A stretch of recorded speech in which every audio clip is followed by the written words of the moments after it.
Olá, maçons, simpatizantes e todos aqueles que gostam da maçonaria. Aqui é Rosaldo Bonet, do canal Esquadra e Compasso, e estamos aqui para mais um vídeo do canal. Tá? Mas antes de abordarmos a temática, abordarmos o assunto, eu vou pedir para que vocês curtam, compartilhem e comentem esse vídeo, se vocês gostarem, é claro. Tá? Bom, o vídeo em questão eu estou fazendo em razão de uma pergunta que me fizeram e que me deixou um pouco encucado, tá?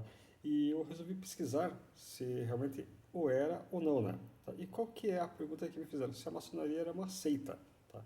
Por quê? Porque na visão de muitos, principalmente dos mais radicais, dos religiosos mais radicais, a maçonaria, além de ser uma religião, né, é considerada uma seita e é considerada também uma seita satânica. Tá? O que nos vídeos anteriores eu já comentei sobre isso, tá? E eu já antecipo que não tem nada a ver com isso. Tá? E é por isso que hoje eu vou explicar um pouco o que é seita e o que é maçonaria no seu sentido, para a gente poder desmistificar essa impressão, essa falsa impressão de que maçonaria é uma seita, porque nós, na realidade, nós não somos uma seita.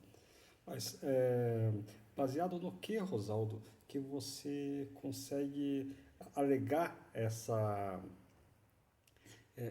argumentação, que você consegue dizer que a maçonaria não é uma seita? Bom, vamos lá primeiro para o contexto da palavra seita. Né? A palavra seita, como muitos devem saber, vem do latim secta. Mas antes de vir do latim, tá, ela veio, é uma palavra de origem grega, tá, que aireses, que significa heresia. E na sua transliteração para o latim, tá, acabou ficando como traduzida como secta.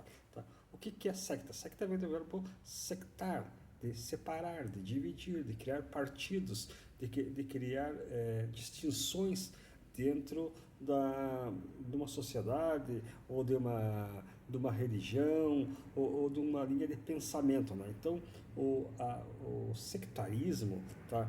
Ele tenciona sempre a criar partidos, divisões, e assim por diante, né? Mas ela também tem um outro sentido que é o de seguidor, aquele que segue, tá? Alguma coisa, aquele que segue alguma filosofia, aquele que segue algum partido, aquele que segue alguma religião, aquele que segue algum líder. Bom, até aí tudo bem, mas vocês poderiam dizer assim, mas Rosaldo, tá? É, a princípio parece que a maçonaria é uma seita. Tá? E por que você acha que não é? E por que você afirma que a maçonaria não é uma seita? Justamente por alguns aspectos na conceitualização de seita, alguns aspectos que vão distinguir, que vão deixar muito claro o que é e o que não é. Então, como a gente viu, o conceito original de seita, né? O sectarismo, que é separar, dividir, tá? Criar partido. Tá? A maçonaria, ao contrário, tá? Ela não divide, apesar de nós termos inúmeros grandes orientes, inúmeras grandes lojas, inúmeros ritos dentro da própria maçonaria, nós somos uma instituição única. Nós não nos dividimos, né? Pelo contrário, todas essas partes, essências da maçonaria, elas unem mais ainda a instituição maçonaria. Então, e aqui, dentro da maçonaria, nós não somos uma seita, por quê? Porque nós não impomos uma linha de pensamento, nós não impomos uma corrente política, nós não impomos uma religião, nós não temos uma única corrente de pensamento. Então, nós não somos homogêneos. Né? A maçonaria, ela aceita todas as religiões. O maçom pode ser budista, pode ser hinduísta, pode ser católico, pode ser evangélico, pode ser muçulmano, pode ser judeu. Então, e até existem lojas, principalmente aqui na região no Paraná, eu conheço uma loja em Foz do Iguaçu, onde na abertura da loja é aberto o Alcorão, a Torá e a Bíblia cristã, né? Tá? E caso os irmãos não sejam dessas religiões, pode ser o livro da lei, a Constituição do país. Então, e também, tá, para colocar mais uma pedra sobre essa questão de maçonaria ser uma seita ou não, tá? Todas as correntes políticas são bem-vindas na maçonaria. Tá? Os maçons, tem maçons que são de esquerda, tem maçons que são de direita, tem maçons que são de centro, tem maçons que são monarquistas, tem maçons que são libertários, anarquistas. Tá? Então, todas essas correntes são bem-vindas, porque enquanto nós estamos em loja, tá, as nossas distinções políticas, as nossas distinções religiosas, as nossas distinções raciais, tá, permanecem para o lado de fora de uma loja maçônica. A maçonaria, então, ela é aglutinante, ela une diversas correntes, ela pega as teses, também pega as antiteses, né, e cria sínteses de pensamento, porque como bem diz, tá, no site do GOB, né, tá, o que é a maçonaria? Tá? A maçonaria é uma instituição essencialmente filosófica, filantrópica, educativa e progressiva. Tá? E daí ainda há uma outra pergunta: quais são os seus princípios? Atentem aí para ver quais são os princípios da maçonaria. A liberdade dos indivíduos e dos grupos humanos, sejam eles instituições, raças, nações, a igualdade de direitos e obrigações dos seres e grupos sem distinguir a religião, raça ou nacionalidade. A fraternidade de todos os homens, já que somos todos filhos do mesmo Criador e, portanto, humanos como consequência. A fraternidade entre todas as nações. Então, nós não somos sectários. Nós somos, como eu falei agora há pouco, nós somos aglutinadores de pessoas, independente do que ela crê, do que ela seja, da origem dessa pessoa, tá? Todos estando aptos a se tornarem maçons, tá? Poderão ser maçons, não há empecilho. Tá? Mas e por que tem essa fama de sociedade secreta? Isso não é uma coisa de seita? Não. A sociedade secreta, hoje a maçonaria, como eu já tenho relatado há muito tempo, ela não é mais secreta, ela é discreta. Tá? E por que ela é discreta? Porque ao longo da sua história, ela sofreu também muitas perseguições, justamente por pessoas sectárias, por pessoas de partidos que viam a maçonaria como inimigas, tá? como uma inimiga. A própria Igreja Católica perseguiu muito a maçonaria, próprios reis, os próprios líderes políticos. Por quê? Porque viam nas ideias da maçonaria, nas ideias da igualdade, da fraternidade, da liberdade, tá?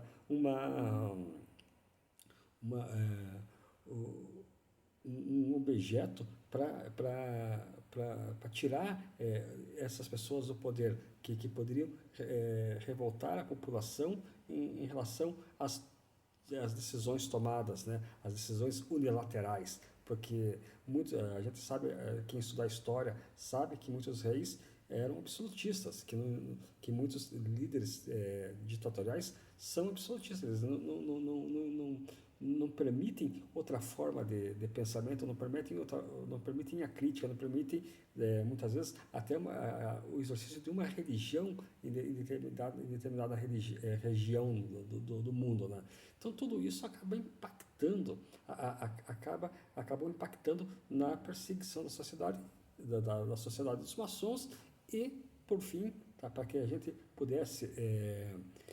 ao contrário dos Illuminatis, dos Iluminados da Baviera, né, que foram perseguidos, foram extintos, a gente acabou criando palavras, toques e sinais para se proteger dessas perseguições, desses tiranos, desse sectarismo que só vê um lado, que vê só o seu lado.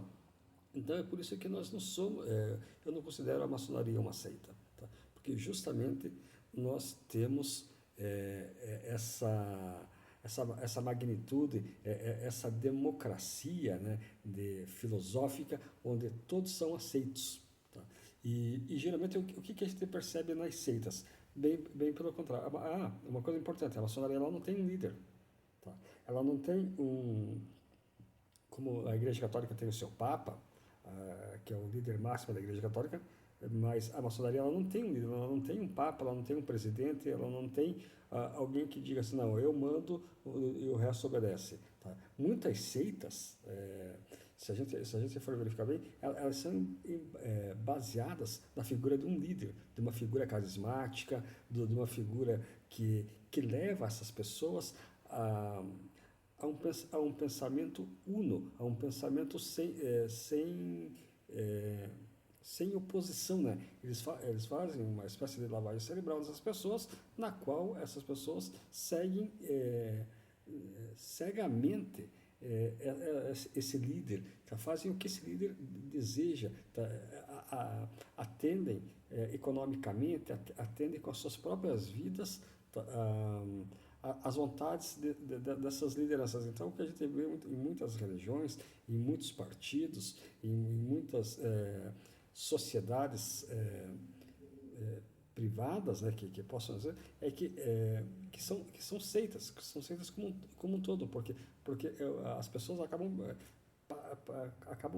passando a obedecer esse líder cegamente, sem contestação, sem raciocinar o que ele fala, ou que se sua linha de pensamento ela é vital, tá? ou está dentro dos padrões racionais da sociedade, dos padrões éticos e da moral, tá? E de vários outros pilares basilares do nosso convívio enquanto sociedade, né? Então, a maçonaria ela não contesta dentro dos seus conceitos de liberdade, igualdade e fraternidade, ela não contesta um governo político, uma religião, tá?